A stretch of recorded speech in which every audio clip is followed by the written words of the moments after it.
Thank you Jesus master. స్తుతిపాత్రుడా, స్తోత్రార్హుడా, ఆరాధ్య దైవమా, సూర్యోదయం మొదలుకొని సూర్యాస్తమయం వరకు స్తుతింపదగిన దేవ, అధిక స్తోత్రములు పొందదగిన దేవ, మీకే స్తుతి స్తుతి స్తుతి. స్తోత్రములు స్తోత్రములు స్తోత్రములు. సమస్త స్తుతి ఘనత మహిమ ప్రభావములు యుగయుగములు దేవునికే చెల్లునుగాక. ఆమేన్. హల్లెలూయా. యెహోషువ గ్రంథం 3వ అధ్యాయము 5వ వచనాన్ని చదువుకుందాం. 178వ పేజీ పాత నిబంధన పుస్తకంలో 178వ పేజీ. యెహోషువ గ్రంథము 3వ అధ్యాయము 5వ వచనాన్ని చదువుకుందాం. మరియు యెహోషువ, రేపు యెహోవా మీ మధ్య అద్భుత కార్యములను చేయును గనుక మిమ్మును మీరు పరిశుద్ధపరచుకొనుడని జనులకు ఆజ్ఞ ఇచ్చెను. మరి ఒకసారి చదువుకుందాం. మరియు యెహోషువ, రేపు యెహోవా మీ మధ్య అద్భుత కార్యములను చేయును గనుక మిమ్మును మీరు పరిశుద్ధపరచుకొనుడని జనులకు ఆజ్ఞ ఇచ్చెను. దేవుడు తన పరిశుద్ధ వాక్యమును మన ఆత్మీయ మేళ నిమిత్తమై మన వెనుకల్లో దీవించునుగాక. ఆమేన్. దయచేసి అందరు కూర్చోండి.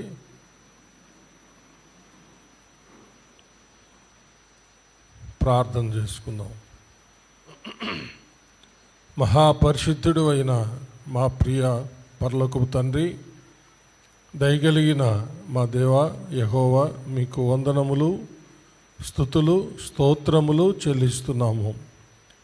మీ దీన దాసుడనైన నన్ను మీ సిలువ చాటున మరుగు చేసుకొని నాతోనూ మా అందరితోనూ మాట్లాడమని క్రీస్తు పేర వేడుకొనుచున్నాము తండ్రి. ఆమేన్. హల్లెలూయా. మోషే చనిపోయిన తర్వాత మోషే సేవకుడైనటువంటి లేక మోషే శిష్యుడైనటువంటి యెహోషువను దేవుడు తన ప్రజలైన ఇజ్రాయేలీల్ని కనాను దేశానికి నడిపించే పని అప్పగించి అందుకు తగినటువంటి అభిషేకాన్ని యెహోషువకు దేవుడు అనుగ్రహించాడు. యెహోషువకు చాలా వాగ్దానాలు చేశాడు. ప్రజల ఎదుట నేను నిన్ను ఘనపరుస్తానని చెప్పాడనమాట. అంటే మోషేని ఎలాగైతే ఇజ్రాయేలీలు నమ్మి వెంబడించారు, అదేవిధంగా ఇప్పుడు యెహోషువ మీద కూడా వాళ్ళు నమ్మకం పెట్టుకొని యెహోషువని వాళ్ళు వెంబడించాలన్నమాట. ఇక యెహోషువని నమ్మాలంటే మోషేకి దేవుడు తోడుగా ఉన్నట్టు యెహోషువకు కూడా తోడుగా ఉన్నాడని ప్రజలు తెలుసుకోవాలన్నమాట. దాని కొరకు దేవుడు యెహోషువకి ఏం చెప్పాడంటే, రేపు నేను మీ మధ్య అద్భుత కార్యములను చేయుదును గనుక మీరు మిమ్మల్ని పరిశుద్ధపరచుకోండి అని యెహోషువని వాళ్లకు, అంటే తన ప్రజల ఇజ్రాయేలీలకు చెప్పమన్నాడు అన్నమాట. అప్పుడు యెహోషువ ఇజ్రాయేలీలతో ఈ మాట చెప్పాడు. అనేక విషయాలు వాళ్లకు దేవుడు సెలవిచ్చినవి చెప్తూ దేవుడు సెలవిచ్చిన ఈ మాట కూడా చెప్పాడు అనమాట. మనం చదివినటువంటి వాక్య భాగం. మరియు యెహోషువ, రేపు యెహోవా మీ మధ్య అద్భుత కార్యములను చేయును గనుక మిమ్మును మీరు పరిశుద్ధపరచుకొనుడని జనులకు ఆజ్ఞ ఇచ్చాడు. అంటే మోషేకు తోడుగా ఉండి ఎర్ర సముద్రమును ఎలాగైతే రెండుగా పాయలు చేసి నీళ్లను అటుపక్క ఇటుపక్క గోడలుగా నిలబెట్టాడు. ఇప్పుడు యోర్దాన్ నదిని దాటి వాగ్దాన దేశంలోనికి వెళ్ళాలన్నమాట. ఇప్పుడు యోర్దాన్ నది అడ్డంగా ఉంది. ఇప్పుడు ఎర్ర సముద్రం అడ్డంగా ఉన్నప్పుడు రెండుగా పాయలు చేసి అటుపక్క ఇటుపక్క సముద్ర జలాల్ని గోడలుగా నిలబెట్టాడు దేవుడు. హల్లెలూయా. ఇప్పుడు యోర్దాన్ నదిలో వారికి మార్గము దేవుడు ఏర్పాటు చేయబోతున్నాడు అన్నమాట. దానికి మందసాన్ని మోయుచున్నటువంటి యాజకుల యొక్క అరికాళ్ళు యోర్దాన్ నది తాకిన వెంటనే దేవుడు అద్భుతం చేశాడనమాట. ఏంటంటే చాలా ఎత్తైన ప్రాంతములో నుంచి, కొండల్లో నుంచి యోర్దాన్ నది ప్రవహిస్తుందన్నమాట. అంటే హయ్యెస్ట్ ప్లేస్లో నుంచి లోయెస్ట్ ప్లేస్లోకి ప్రవహిస్తుంది అన్నమాట. అంటే చాలా ఎక్కువ ఎత్తు నుండి అతి తక్కువ ఎత్తుకి అది ప్రవహిస్తుంది అన్నమాట. లెవెల్ అంటే అర్థమైందా? చాలా పైన కొండల్లో నుంచి అది ఊటలు వచ్చి ఈ యొక్క సర్వ భూమండలంలోనే యోర్దాన్ నది అంత లోయెస్ట్ లెవెల్ ఎక్కడా లేదంట. అంత తక్కువ లెవెల్కి ఆ నీళ్ళు ప్రవహిస్తాయి అన్నమాట. ఎప్పుడైతే ఇప్పుడు ఆ యాజకులు, మందసాన్ని మోస్తున్న యాజకుల అరికాళ్ళు తగిలాయో నీళ్ళు ఆ ఎత్తైన స్థలంలో రాశిగా నిలబడిపోయినాయి అన్నమాట. రాశిగా అంటే అక్కడ ఆగిపోయినాయి, ఇంకా నీళ్ళు కిందకి దూకడం లేదన్నమాట. ఇది దేవుడు చేసినటువంటి మహా అద్భుతం. హల్లెలూయా. అంటే ఎర్ర సముద్రమును రెండుగా పాయలు చేసి నీళ్లను గోడలుగా అటు ఇటు నిలబెట్టాడు. ఇది అట్లా కాదు, ఇది బహు ఎత్తైన ప్రాంతం నుంచి తక్కువ లెవెల్కి నీళ్లు ప్రవహిస్తూ ఉంటే ఆ నీళ్లను ఆ కొండల్లోనే నిలబెట్టేశాడు అన్నమాట దేవుడు. చప్పలు కొట్టి దేవుడిని మహిమ పరుస్తాం. ఈ అద్భుతం జరిగిన తర్వాత యెహోషువకు కూడా దేవుడు మోషేకు తోడుగా ఉన్నాడు, ఇక మనకు పర్వాలేదని ఇశ్రాయేలీలకు యెహోషువ మీద ఒక నమ్మకము, ఒక గురి కలిగింది. యెహోషువ మనలను తప్పకుండా వాగ్దాన దేశానికి చేరుస్తాడన్నటువంటి ఒక నమ్మకము కలిగిందన్నమాట. ఇది ఆ సందర్భం. ఆ అద్భుతం జరిగేదానికి ముందు దేవుడు సెలవిచ్చిన మాట ఏంటంటే వాళ్ళు పరిశుద్ధపరచుకోవాలని, వారిని వాళ్ళు పరిశుద్ధపరచుకోవాలి. ధర్మశాస్త్రంలో మోషేకి దేవుడిచ్చినటువంటి అనేక విషయాల్లో తన ప్రజలైన ఇశ్రాయేలీలు తమ్మును తాము ఎలా పరిశుద్ధపరచుకోవాలో కూడా తెలియజేశాడు అనమాట. హల్లెలూయా. మనము లేవి కాండము, సంఖ్యాకాండము, ద్వితీయోపదేశ కాండము అవి చదివితే ఎలా వాళ్ళని వాళ్ళు పరిశుద్ధపరచుకోవాలి ఆ పద్ధతులన్నీ దేవుడే తెలియజేశాడు వాళ్ళకి. కాబట్టి ఆ విధంగా వాళ్ళు తమను తాము అపవిత్రపరచుకోకుండా తమను తాము పరిశుద్ధపరచుకోవాలి. ఎందుకంటే మహాపరిశుద్ధుడైనటువంటి దేవుడు వారి మధ్య సంచరించాల, వాళ్ళ మధ్య అద్భుతము జరిగించాలి. అంటే దేవుడు ఎక్కడో దూరంగా ఉండి అద్భుతం చేసేది కాదు. ఆ మహాపరిశుద్ధుడైన దేవుడు ప్రజల మధ్యలోనికి ఆయన రావాలి, ప్రజల మధ్యలో సంచరిస్తూ వారి మధ్యలోనే ఉండి గొప్ప అద్భుతం చేయబోతున్నాడు అన్నమాట. కాబట్టి ఆయన పరిశుద్ధుడైనలాగున ఆయన ప్రజలు కూడా పరిశుద్ధులుగా ఉన్నప్పుడు వారి మధ్య ఆయన సంచరించి ఆ గొప్ప కార్యాలన్నీ చేస్తాడు. అదేవిధంగా మనము దేవుణ్ణి ఆరాధించేటప్పుడు మనం కూడా ఆయనకి ఇష్టమైనటువంటి పరిశుద్ధతను ధరించుకొని ఆరాధించినప్పుడు మన ఆరాధన ఆయన స్వీకరించి ఆయన మన పక్షాన కూడా మహా అద్భుత ఆశ్చర్య కార్యాలు చేస్తాడు. హల్లెలూయా. ఇప్పటికే ఎన్నో మనము దేవుని ద్వారా మేలులు అనుభవించాం, పొందుకున్నాం. కొందరి జీవితాలు అద్భుతాలు మహాద్భుతాలు కూడా జరిగాయి. దేవుడు అద్భుతకరుడు. యెహోవా మాత్రమే అద్భుత కార్యాలు చేసే దేవుడు అన్నమాట. ఇంకెవరు అద్భుత కార్యాలు ఎవరు చేయరు. ఆయన ఒక్కడే మహాశ్చర్య కార్యములు చేసే దేవుడు అన్నమాట. హల్లెలూయా.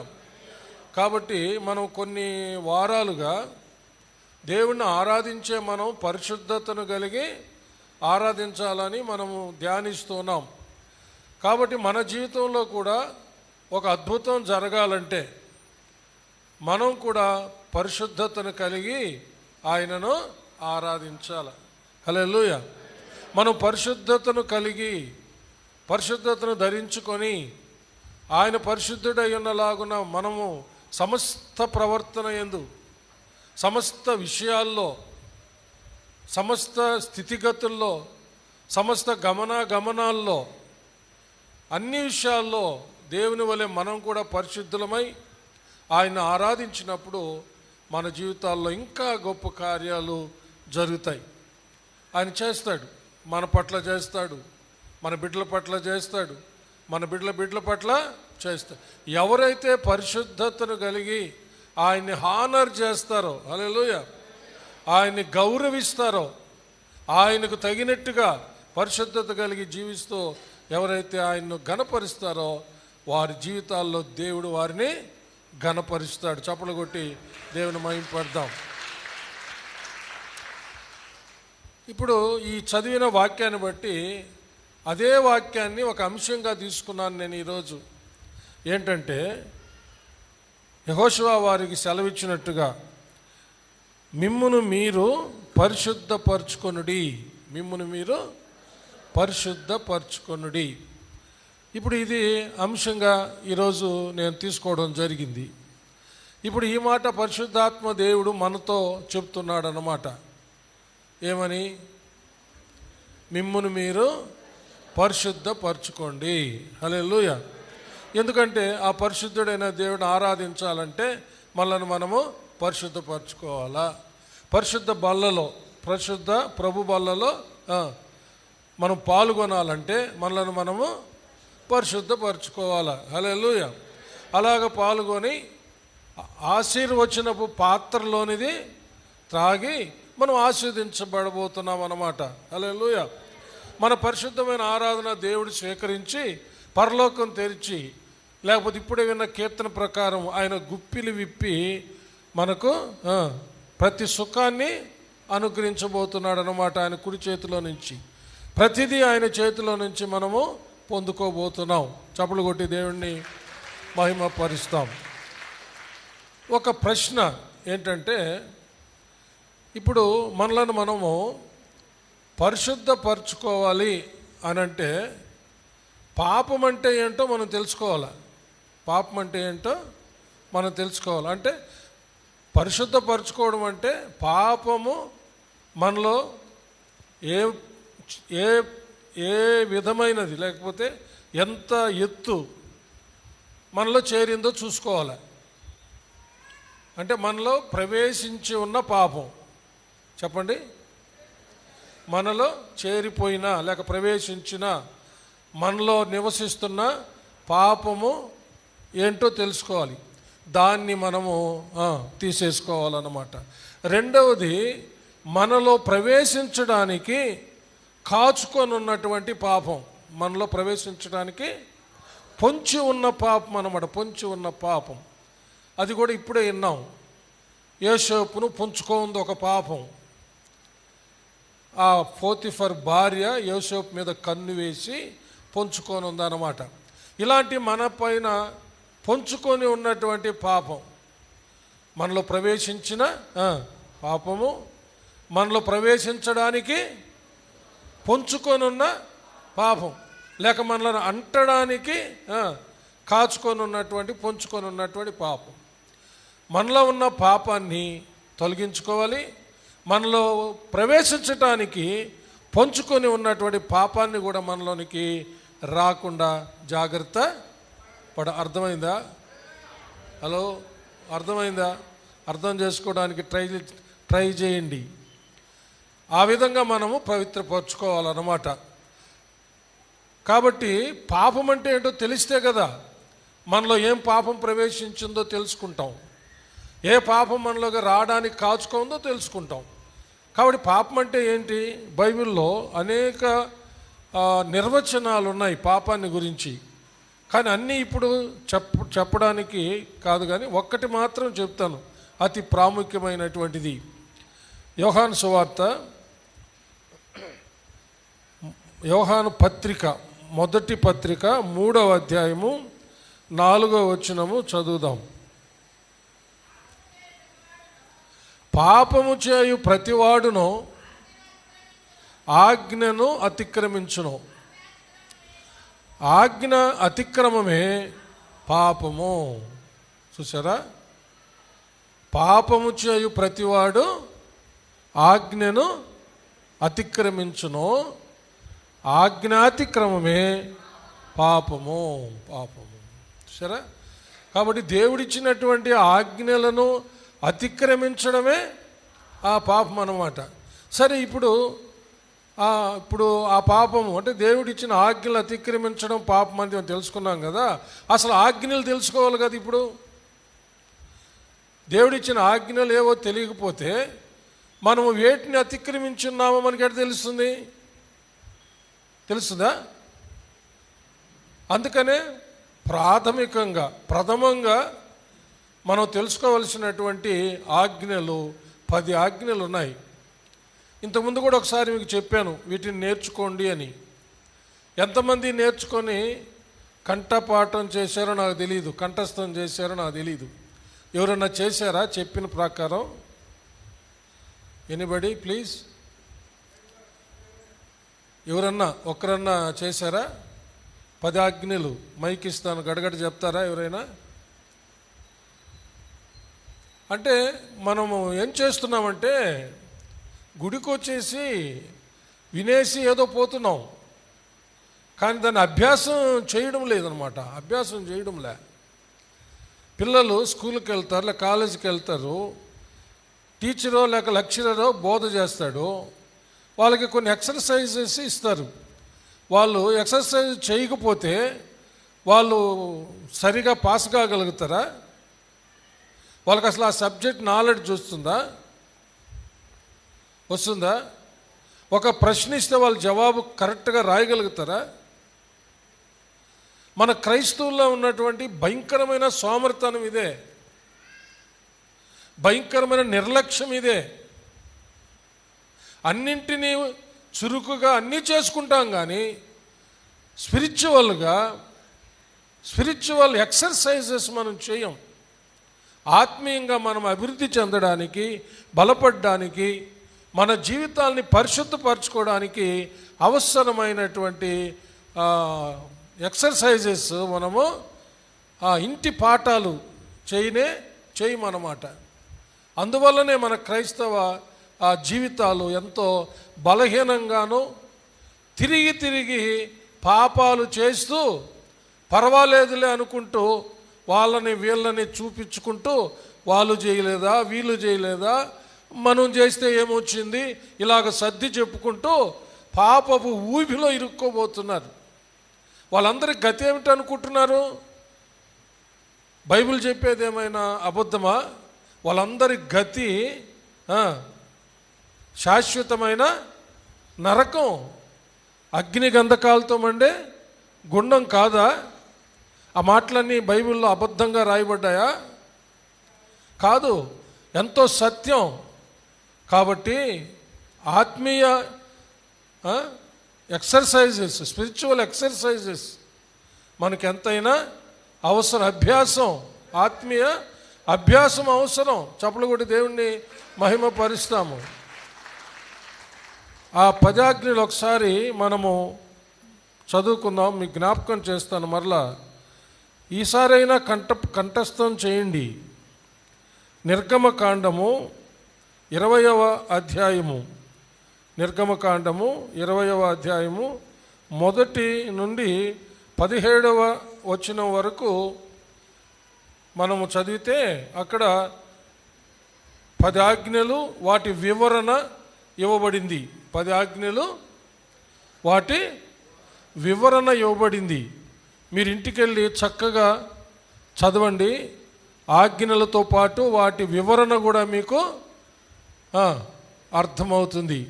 ఇప్పుడు నేను వాటిని ఆజ్ఞలు వరకే చదువుతాను. నేను ఇంతకుముందు మన యొక్క యవనస్తుల కూడికలో వీటిని చెప్పి సెకండ్ సాటర్డే స్పెషల్ యూత్ మీటింగ్లో, స్పెషల్ ఫాస్టింగ్ ప్రేయర్లో చెప్పినప్పుడు ఒక ఫామ్ తయారు చేసి అందరికి ఇచ్చాను నేర్చుకోమని. ఆ ఫామ్ ఇంకా నా దగ్గర ఉంది, అలాగనే నా బైబిల్లో. ఆ యొక్క ఆజ్ఞలు మాత్రం నేను చదువుతాను. వివరణ మీరు ఇంటికి వెళ్ళి ఖచ్చితంగా చదవండి. మొదటి ఆజ్ఞ, నేను తప్ప వేరొక దేవుడు నీకు ఉండకూడదు. రెండవ ఆజ్ఞ, పైన ఆకాశం అందే కానీ, క్రింద భూమి అందే కానీ, భూమి క్రింద నీళ్ల ఎందే కానీ ఉండు దేని రూపమునైనను విగ్రహమునైనను నీవు చేసుకొనకూడదు. వాటికి సాగిల పడకూడదు, వాటిని పూజింపకూడదు. మూడవ ఆజ్ఞ, నీ దేవుడైన యెహోవా నామమును వ్యర్థముగా ఉచ్చరింపకూడదు. నాలుగవ ఆజ్ఞ, విశ్రాంతి దినమును పరిశుద్ధముగా ఆచరించుటకు జ్ఞాపకముంచుకొనుము. ఐదవ ఆజ్ఞ, నీ దేవుడైన యెహోవా నీకు అనుగ్రహించు దేశములో నీవు దీర్ఘాయుష్మంతుడు వగునట్లు నీ తండ్రిని నీ తల్లిని సన్మానించుము. ఆరవ ఆజ్ఞ, నరహత్య చేయకూడదు. ఏడవ ఆజ్ఞ, వ్యభిచరించకూడదు. ఎనిమిదవ ఆజ్ఞ, దొంగలించకూడదు. తొమ్మిదవ ఆజ్ఞ, నీ పొరుగు వాని మీద అబద్ధ సాక్ష్యము పలుకకూడదు. పదవ ఆజ్ఞ, నీ పొరుగు వాని ఇల్లు ఆశింపకూడదు. ఇవి 10 ఆజ్ఞలు. వీటిని మనము గైకొంటే, ఆ ప్రకారం చేస్తే అప్పుడు మనలను మనం పవిత్రపరుచుకున్నట్టు లెక్క. హల్లెలూయా. వీటిల్లో ఏ ఒక్క ఆజ్ఞను మీరినా మనము అపవిత్రులమే. అందుకని యెహోషువ దేవుడు సెలవిచ్చినది తన ప్రజలతో, ఇశ్రాయేలు ప్రజలతో సెలవిచ్చినట్టు మిమ్మును మీరు పరిశుద్ధపరచుకొనుడంటే, ఇప్పుడు మనము దేవుని ఆజ్ఞలు మనం ఎలా గైకొంటున్నామా? గైకొంటే మనలను మనము పరిశుద్ధపరచుకొనడమే. ఆయన ఆజ్ఞలు గైకొనలేదనుకో, మనము అపవిత్రతను పెంచి పోషించుకుంటున్నామని అర్థం. కాబట్టి ఆలోచన చేయండి. తర్వాత ఈ 10 ఆజ్ఞలను 2 ఆజ్ఞలలో చెప్పడం జరిగింది. తర్వాత ఆ 2 ఆజ్ఞలు కూడా మీకు చెప్తాను. మార్కు సువార్త 12వ అధ్యాయము 28 నుంచి 34 వరకు ఆ వివరణ ఉంది. మీరు ఆ వివరణతో పాటు చదువుకోండి. నేను ఆ 2 ఆజ్ఞలు మాత్రము చెప్తాను. అంటే ధర్మశాస్త్రం అంతా నెరవేర్చిన వాళ్ళతో సమానం అయిపోతాం ఈ 2 గనక మనం చేస్తే, గైకొంటే. మొదటిది, నీవు నీ పూర్ణ హృదయంతోనూ, నీ పూర్ణ ఆత్మతోనూ, నీ పూర్ణ వివేకముతోనూ, నీ పూర్ణ బలముతోనూ నీ దేవుడైన ప్రభువును ప్రేమింపవలెను. హల్లెలూయా.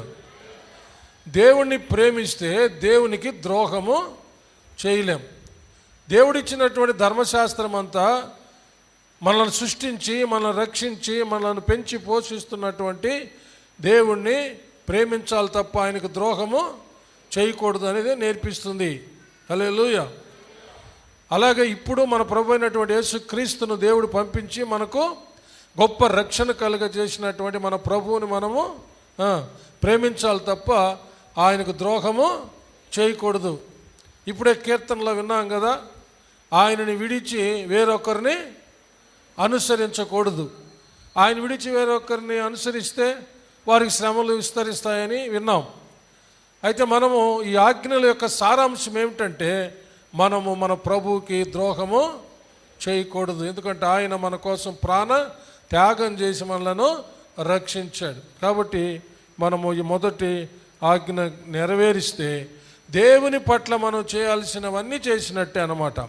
రెండవ ఆజ్ఞ ఏమిటంటే, నిన్ను వలె నీ పొరుగువానిని ప్రేమింపవలెను. నీవు నిన్ను వలె నీ పొరుగువానిని ప్రేమింపవలెను.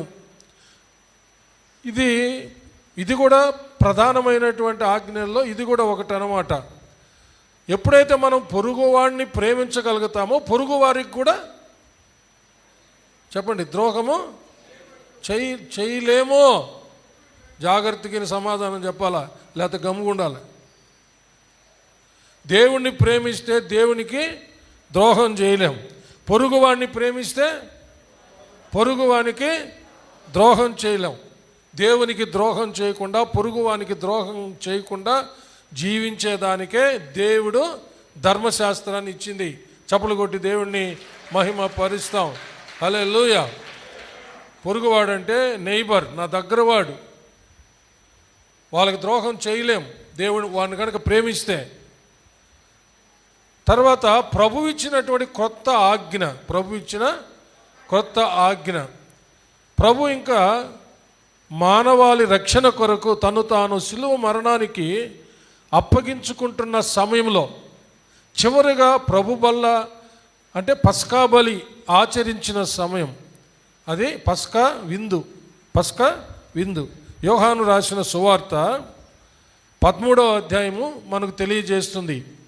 చివరిగా ప్రభు పస్కా విందులో తన శిష్యులతో పాటు ఆయన పాల్గొన్నాడు అన్నమాట. అప్పుడు కొత్త ఆజ్ఞ ఇచ్చాడు.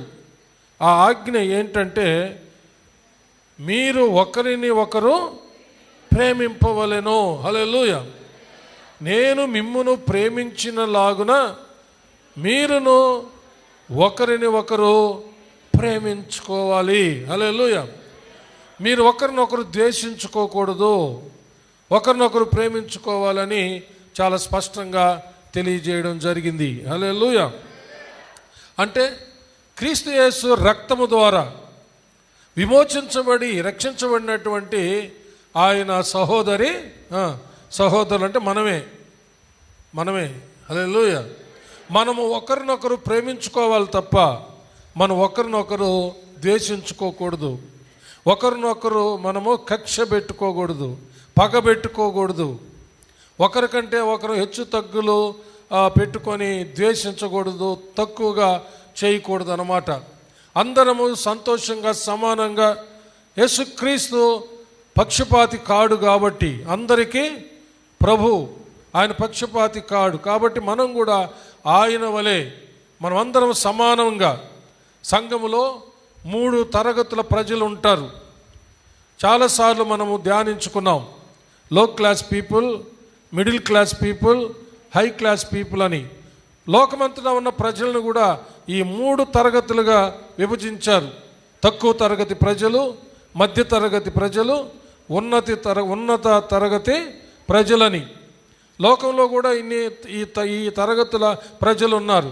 సంఘములో కూడా అలాంటి వాళ్ళు ఉంటారు. అయితే సంఘములో తక్కువ తరగతి ప్రజలున్నా, మధ్య తరగతి ప్రజలున్నా, ఉన్నత తరగతి ప్రజలున్నా, క్రీస్తు యేసునందు అందరూ సమానమే. హల్లెలూయా. చప్పలు కొట్టి దేవుని మహిమపడదాం. అందుకనే సంఘములో ఎవరిని ఒకరిని ఎక్కువ ఒకరిని తక్కువగా ఎప్పుడు చూడకూడదు అన్నమాట. అందరూ సమానంగా ప్రేమించుకోవాలి, అందరూ సమానంగా సహవాసము చేయాలి. అది ప్రభు ఇచ్చినటువంటి కొత్త ఆజ్ఞ. ఈ ఆజ్ఞలు కనుక మనము నెరవేరిస్తే మనలను మనము పవిత్రపరుచుకున్నట్టే. ఈ ఆజ్ఞలను మనం ఉల్లంఘిస్తే మనలను అపవిత్రపరుచుకుంటున్నాము అని. కాబట్టి ఇప్పుడు మనము మిమ్మల్ని మీరు పవిత్రపరచుకోండి అని అంటే ఇప్పుడు విన్న ఆజ్ఞలు గైకొంటున్నామా లేదా మీ దృష్టికి నేను తీసుకొచ్చాను. ఇప్పుడు గైకొనేవాడు జాగ్రత్త పడి ఉన్నాడని అర్థం. గైకొనలేదనుకో వాడు ఏం చేస్తున్నాడు? అపవిత్రపరుచుకుంటూ ఉన్నాడు వాని జీవితాన్ని, లేక ఆమె జీవితాన్ని. ఇప్పుడు ఏం చేయాలా? దేవుడు సెలవిస్తున్న ప్రకారము, మన అంశం ప్రకారము ఇప్పుడు మనము ఏ విషయంలో ఆజ్ఞను అతిక్రమించి అపవిత్రులమై ఉన్నామో, పాపం చేస్తున్నామో, ఆ పాపాన్ని ఇప్పుడు మనము తీసేసుకోవాలి. అది ఎలా పోతుంది? అది తీసేసుకోమంటే అది మన వల్ల ఏమన్నా పోతుందా? పాపం మన వల్ల పోతుందా? మనం చేసిన పాపం, మనలో చేరి ఉన్న పాపం, మనలో నివసిస్తున్న పాపం, మనలో నరాల్లోకి, రక్తంలోనికి, మన శరీరంలోనికి, ప్రాణాత్మ దేహముల్లో ఇమిడిపోయి ఉన్న ఆ పాపం ఎలా పోతుంది? మనము ఆ తప్పిపోయిన కుమారుడు తిరిగి వచ్చి తండ్రి ఎదుట ఒప్పుకున్నలాగున మన పాపాలను ఒప్పుకోవాలా. హల్లెలూయా. మన పాపాలని ఒప్పుకోవాలా. ఎప్పుడైతే మన పాపాలను ఒప్పుకుంటామో మన ప్రభు యొక్క రక్తం, క్రీస్తు యొక్క రక్తము ప్రతి పాపము నుండి మనలను కడిగి పవిత్రపరుస్తుంది. హల్లెలూయా. దేవునికి మహిమ కలుగును గాక.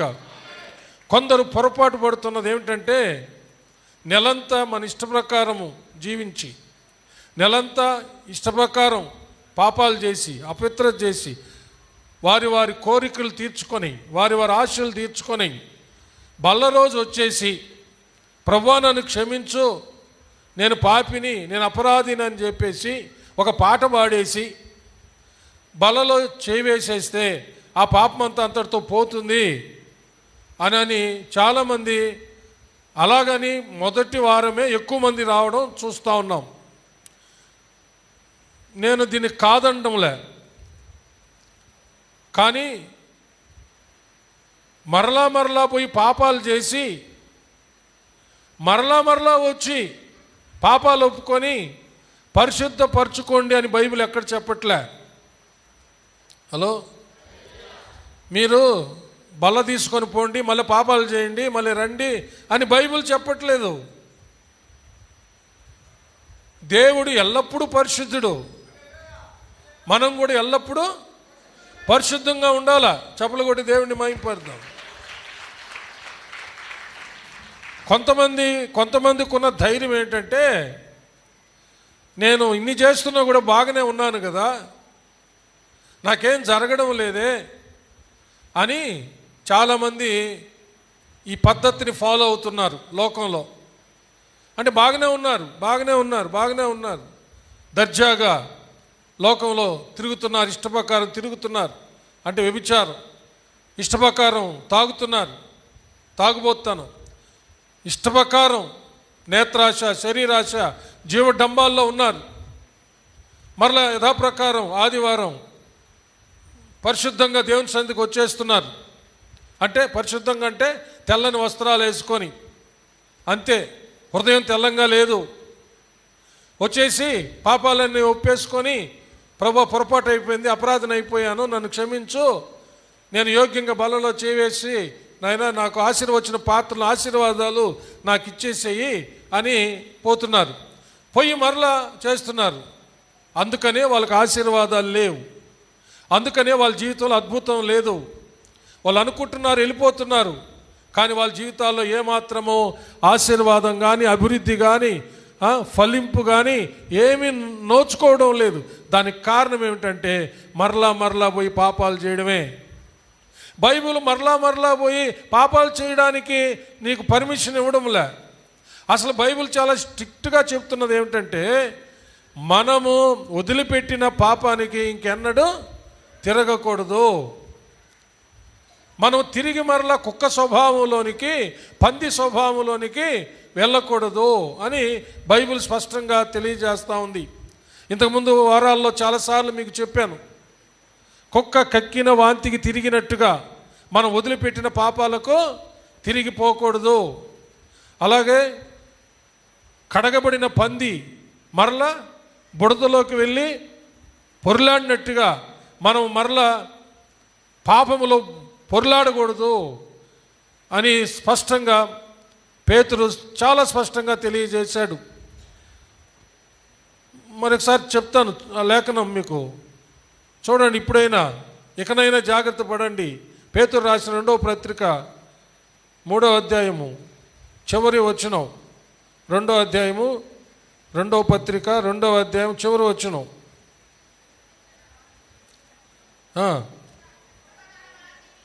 కుక్క తన వాంతికి తిరిగినట్లును కడుగబడిన పంది బురదలో దొర్లుటకు మళ్ళినట్లును అను నిజమైన సామెత చొప్పున వీరికి సంభవించెను. కాబట్టి ప్రియులారా, దయచేసి పొరపాటుగా అర్థం చేసుకోబాకండి. దేవుని వాక్యం చాలా స్పష్టంగా తెలియజేస్తూ ఉంది. మరలా పోయి పాపాలు చేసి మరలా బల్ల రోజు వచ్చేసి ఏదో బల తీసేసుకుంటే పాపం పోతుంది, ఇంకా నా జీవితం వల్ల ఎలాగైనా నెలంతా తిరిగేసి మళ్ళీ వచ్చేస్తున్నా అంటే, నెల రోజులు పాపం చేసేదానికి లైసెన్స్ అప్పుడా? అంతే కదా. అప్పుడు అంటే నెల రోజులు మళ్ళీ పాపం చేసేదానికి లైసెన్స్ ఇచ్చినట్టు అయిపోతుంది కదా. అప్పుడు బల్ల తీసుకొని పోయి మళ్ళీ యథాప్రకారం నెల రోజులు పాపం చేసి మళ్ళీ వస్తే బల్ల లైసెన్స్ పాపం చేసేదానికి. బల్ల ఏర్పాటు చేసిందే దేవుడు, మనము పరిశుద్ధంగా ఉండడానికి. చప్పలు కొట్టి దేవుణ్ణి మహిమ పరుస్తాము. గట్టిగా చప్పలు కొట్టండి, హల్లెలూయా. కాబట్టి ఈ విషయంలో చాలా జాగ్రత్తగా ఉండాలని నేను జ్ఞాపకము చేస్తున్నాను. రెండవది ఏమిటంటే, ఈ లోక మాలిన్యము అంటకుండా జాగ్రత్త పడాలి. అదే ఇందాక చెప్పాను నేను, మనలో ప్రవేశించిన పాపము, పొంచి ఉన్న పాపం. Be careful. దానికి ఉదాహరణ కూడా చెప్పుకున్నాం, ఆరాధన మెసేజ్లో కూడా వచ్చింది. యోసేపు మీద కన్ను వేసిన పోతీఫర్ భార్య పొంచుకొని ఉంది. అలాగే ఈ లోకంలో ఎంతమంది నీ పరిశుద్ధ జీవితాన్ని పాడు చేయడానికి, నీలోకి రావడానికి, నీలోకి ప్రవేశించటానికి అడుగడుగున నిన్ను వెంబడిస్తున్న విషయాలు ఎన్నో ఎన్నో ఎన్నో. నిన్ను వెంబడిస్తున్న వారు ఎంతమందో. మాటికి శోధించిందంట యోసేపుని. ఆ మాట అట్టే రాయబడింది బైబిల్లో. మాటికి శోధించిందంట. ఎంతమంది ఉన్నారు ఈ లోకంలో నీలో ప్రవేశించటానికి, నిన్ను పాడు చేయడానికి, నీ బిడ్డల్ని పాడు చేయడానికి, కుటుంబ వ్యవస్థను మంటగలపడానికి. ఎంతమంది మాటికి అలాగ మాటికి మాట్లాడితే ఒకరోజైనా పడకుండా ఉంటారా, లోబడకుండా ఉంటారా అన్నటువంటి సైతాను సంబంధమైన ఆలోచన కలిగిన వాళ్ళు లేరంటారా? పోతీఫర్ భార్య లాంటిది లేదంటారా? అలాంటి మగవాళ్ళు లేరంటారా? లేకపోతే బైబిల్ అబద్ధమైపోతుంది. అందుకనే వాటిని అంటకుండా కూడా మనం జాగ్రత్త పడాలా. చప్పలు కొట్టి దేవుణ్ణి మహిమపరుస్తాము. యాకోబు భక్తుడు ఈ విషయమై చాలా చక్కగా రాశారు ఒక మాట. 1వ అధ్యాయము 27వ వచనం. తండ్రి అయిన దేవుని ఎదుట పవిత్రమును నిష్కలంకమునైన భక్తి ఏదనగా, దిక్కులేని పిల్లలను విధవరాండ్రను వారి ఇబ్బందిలో పరామర్శించుటయో, ఇహలోక మాలిన్యము తనకు అంటకుండా తన్ను తాను కాపాడుకొనుటయే. చప్పలు కొట్టి దేని మహిమపడదాం. అర్థమైందా? ఎంతమంది చూశారు బైబిల్లో ఈ భాగాన్ని? గుర్తుపెట్టుకోండి, నోట్ చేసుకోండి. బైబిల్ తెచ్చిన వాళ్ళు చూడండి. యాకోబు రాసిన పత్రిక కొత్త నిబంధన పుస్తకములో 210వ పేజీ, యాకోబు రాసిన పత్రిక 1వ అధ్యాయము 27వ వచనం. తండ్రి అయిన దేవుని ఎదుట పవిత్రమును నిష్కలంకమునైన భక్తి ఏదనగా, దిక్కులేని పిల్లలను విధవరాండ్రను వారి ఇబ్బందిలో పరామర్శించుటయు, ఇహలోక మాలిన్యము తనకు అంటకుండా జాగ్రత్త పడాలా. హల్లెలూయా. కాబట్టి ఇహలోకంలో మాలిన్యం ఉంది. ఈ లోకంలో మాలిన్యం, పాపం ఉంది, అపవిత్రత ఉంది, మురికి. అది నిన్ను వెంబడిస్తుంది. దాన్ని నువ్వు అంటనివ్వకూడదు అని స్పష్టంగా బైబిల్ తెలియచేస్తూ ఉంది. కొంతమంది అది పనిగా వీళ్ళు అంటించుకునే వాళ్ళు ఉన్నారు. అదొక భయంకరమైనటువంటి పరిస్థితి. కొంతమంది వెంటాడితే కొంతమంది వాళ్ళే వీళ్ళు అంటించుకుని వస్తారన్నమాట. దాని గురించి మనం బాగా అర్థం చేసుకోవాలంటే సామెతల గ్రంథం 5, 6, 7 అధ్యాయాలు చదవాలి. కొంతమంది ఆ ప్రాంతాలకు వెళ్ళి, ఆ వ్యభిచారులుండే ప్రాంతాలకు వెళ్ళి, ఆ వేశ్యలుండే ప్రాంతాలకు వెళ్ళి, ఆ త్రాగుబోతులుండే స్థలాలకు వెళ్ళి, ఆ జోదం చీట్ల ప్యాకి లేకపోతే బెట్టింగ్లు ఆడే వాళ్ళ మధ్యకు వెళ్ళి వాళ్ళకై వాళ్ళే ఏ విధంగా వాటిల్లో పడిపోతున్నారో, ఇరుక్కుపోతున్నారో అదొక కోవకు చెందిన వాళ్ళు. కొన్ని వెంటాడుతూ ఉంటే కొంతమంది వాళ్ళే పోయి అంటించుకొని వచ్చేది, వాళ్ళే పోయి ఆ ఉచ్చుల్లో, ఆ సాతాను కోరల్లో పడిపోయి సాతాను అనేటటువంటి క్రూర మృగము చేత చీల్చబడి నశించిపోయి కొంతమంది అయితే చచ్చిపోతున్నారు నానా విధాలుగా. ప్రియమైన దేవుని బిడ్డలారా, అందుకనే ఈ లోక మాలిన్యము మనకు అంటకుండా జాగ్రత్త పడాలి. అంటే అది వెంబడించినా అంటనివ్వకూడదు. మనము దాని ఛాయలకు కూడా, చెప్పండి, దాని ఛాయలకు కూడా వెళ్ళకూడదు ప్రియులరా. హల్లెలూయా. మూడవది ఏమిటంటే ఈ లోక మర్యాదను అనుసరించకూడదు. ఈ లోక మర్యాదను అనుసరించకూడదు. రోమాపత్రిక 12వ అధ్యాయము 1-2 వచనాలు. ఇవన్నీ మనకు బాగా పరిచయమైన వాక్య భాగాలే. కానీ ఎంతవరకు వాటిని గైకొని అనుసరిస్తున్నామా అనేదే ప్రశ్న. జాగ్రత్త. ఒకసారి చప్పట్లు కొట్టండి అందరూ. ఒకసారి చేతులు పైకెత్తి స్తోత్రాలు చెప్పండి బాగా. హల్లెలూయా, హల్లెలూయా, హల్లెలూయా. చదువుదాం.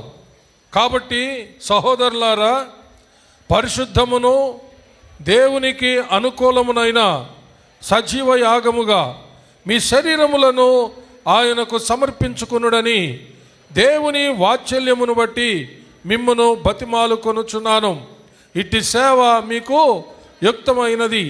మీరు ఈ లోక మర్యాదను అనుసరింపక ఉత్తమమును అనుకూలమును సంపూర్ణమునయున్న దేవుని చిత్తమేదో పరీక్షించి తెలుసుకున్నట్లు మీ మనస్సు మారి నూతన మగుట వలన రూపాంతరము పొందుడి. హల్లెలూయా. మనము క్రీస్తు యేసు యొక్క రూపములోనికి మనం మారాలి తప్ప, హల్లెలూయా, మనము ఈ లోకాన్ని అనుసరిస్తూ ఈ లోకం వలె మారకూడదు. ఈ లోక దేవతల వలె మారకూడదు. ఈ లోకంలో ఉన్న అన్ని ఆచార సాంప్రదాయాలకు మనకు ఏమాత్రము సంబంధము ఉండకూడదు. ఇశ్రాయేలీలు ఒకప్పుడు భయంకరంగా అన్యుల ఆచారాలు నేర్చుకొని వారు ఎంత హీన దశకు వచ్చేసారంటే, ఉన్నత దశలో ఉన్నటువంటి వారు చాలా హీన దశకు వచ్చేసారు. కీర్తనల గ్రంథం 106వ కీర్తన 34వ వచనం నుంచి 39వ వరకు చదువుకుందాం. 106వ కీర్తన 34వ వచనం నుండి 39వ వచనం వరకు ఒకసారి చదువుతాను నేను, మీరు కూడా చూడండి జాగ్రత్తగా. యెహోవా వారికి ఆజ్ఞాపించిన, తీసారా కీర్తన గ్రంథం పేజీలు చెప్పాల్సి వస్తుంది, ఎంత దుఃఖకరమైన విషయమో. మీరు చకచక తీయలేకపోవడం వల్ల, అంటే దాన్ని ఎందుకు వస్తుందంటే రెగ్యులర్గా వాక్యం చదవడం వల్ల మీరు తీయలేకపోతున్నారు. అందుకనే రెగ్యులర్గా వాక్యం చదవండి.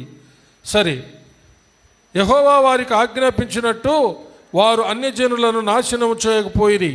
అన్యజనులతో సహవాసం చేసి వారి క్రియలు నేర్చుకుని వారి విగ్రహములకు పూజ చేసిరి. అవి వారికి ఉరి ఆయను. మరియు వారు తమ కుమారులను తమ కుమార్తెలను దయ్యములకు బలిగా అర్పించిరి. నిరపరాధ రక్తము అనగా తమ కుమారుల రక్తము తమ కుమార్తెల రక్తం ఒలికించిరి. కనాను దేశపు వారి బొమ్మలకు వారిని బలిగా అర్పించిరి. ఆ రక్తం వలన దేశము అపవిత్రమాయను. తమ క్రియల వలన వారు అపవిత్రులైరి. తమ నడవడిలో వ్యభిచరించిన వారైరి. కావున యెహోవా కోపం ఆయన ప్రజల మీద రగులుకొనెను. ఆయన తన స్వాస్థ్యమందు అసహ్యపడెను. ఆయన వారిని అన్య జనుల చేతికి అప్పగించెను. వారి పగవారు వారిని ఏలుచుండిరి. వారి శత్రువులు వారిని బాధ పెట్టిరి. వారు శత్రువుల చేతి కింద అనపబడిరి. అనేక పర్యాయములు ఆయన వారిని విడిపించెను. అయినను వారు తమ ఆలోచనను అనుసరించి తిరుగుబాటు చేయుచు వచ్చిరి. తమ దోషము చేత హీన దశ నొందిరి.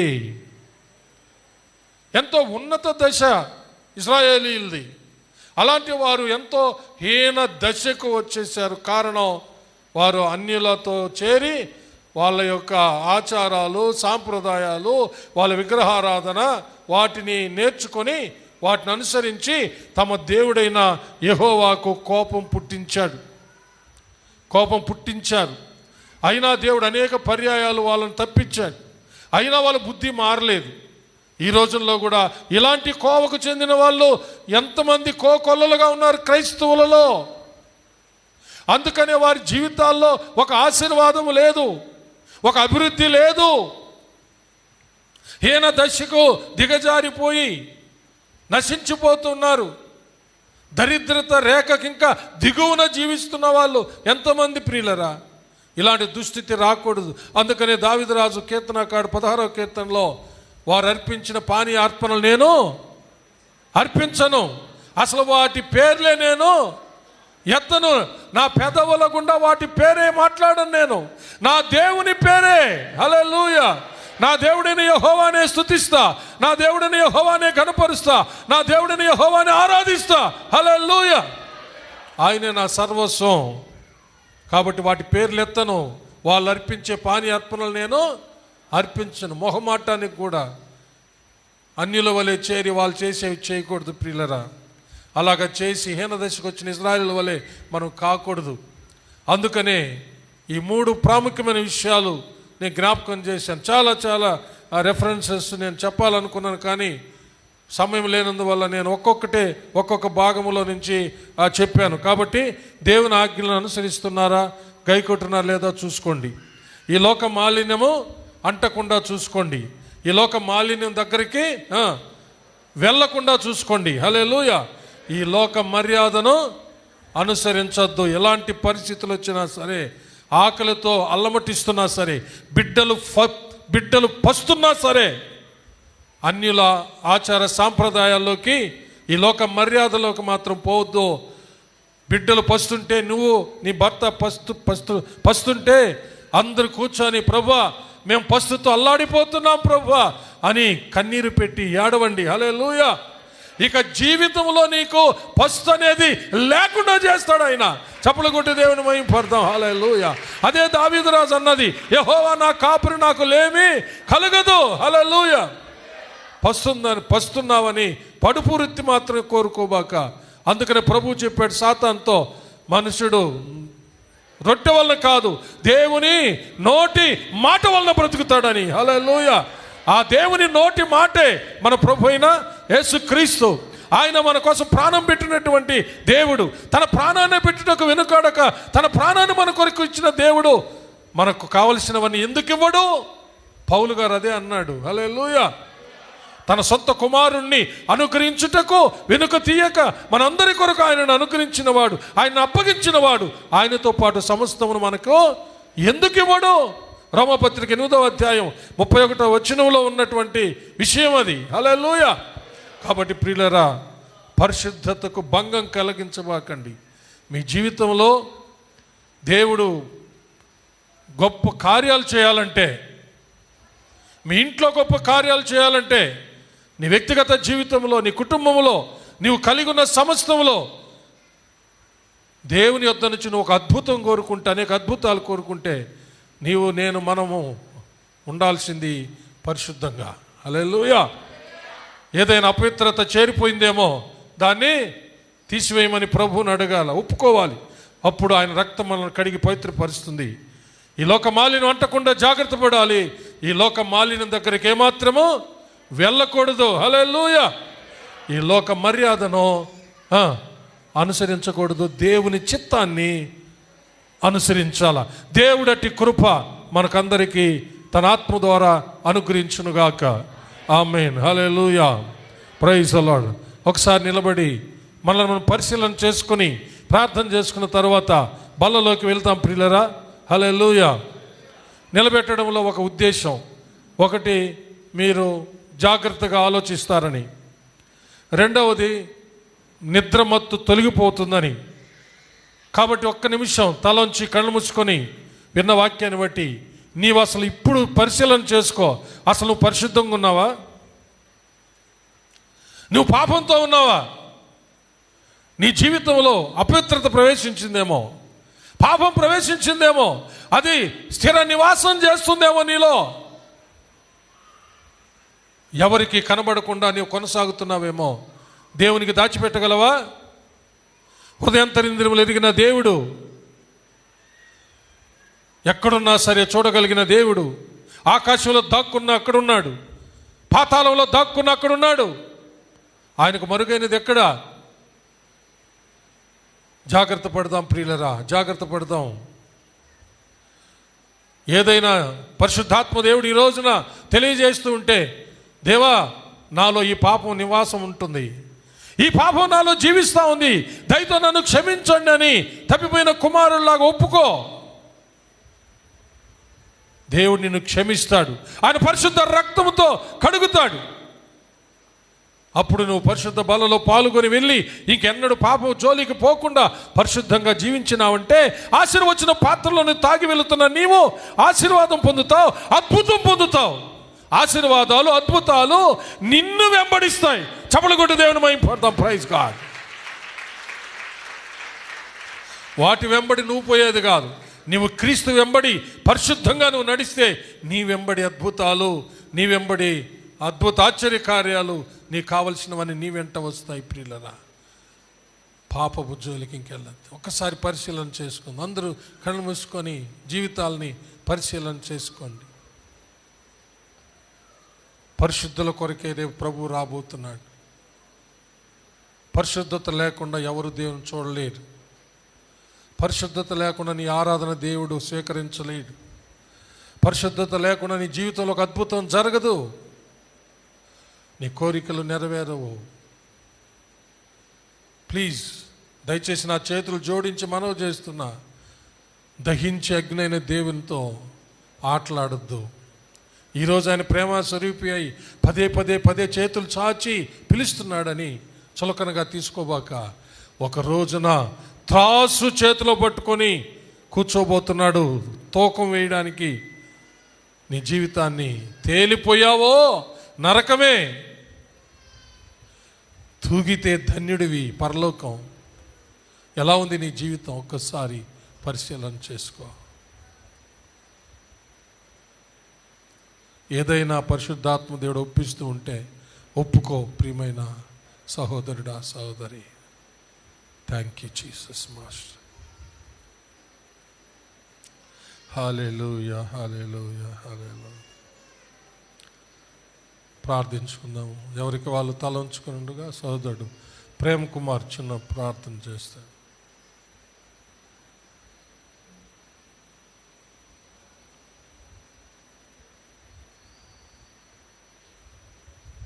దయచేసి అందరు కూర్చోండి. ప్రార్థనలో ఏకీభించండి. కళ్ళు మూసుకోండి.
ఎస్ ప్రతి పరిస్థితుల్లో ప్రభావ ఎక్కడున్నా ప్రభావ నా తండ్రి మేము ఆయన పరిశుద్ధంగానే జీవించడానికి సహాయం చేయండి ప్రభావ. ఎందుకంటే నాయన మీరు పరిశుద్ధుడు నాయన. యేసయ్య మీరు ఎల్లవేళలా నాయన పరిశుద్ధతను ఇష్టపడే దేవుడు ప్రభావ. యేసయ్య మీరు పరిశుద్ధుడు మేము కూడా సమస్త విషయంలో అన్ని సమయాల్లో అన్ని పరిస్థితుల్లో నాయన మేము పరిశుద్ధంగా జీవించి మిమ్మల్ని ప్రేమిస్తూ మిమ్మల్ని కనపరిచే వారు ఉండడానికి సహాయం చేయమని యేసయ్య నామములో ప్రార్థించి స్తుతించి అడిగి వేడుకుంటున్నాం మా తండ్రి. ఆమేన్. హల్లెలూయా. పరిచారకులు ముందుకు రండి.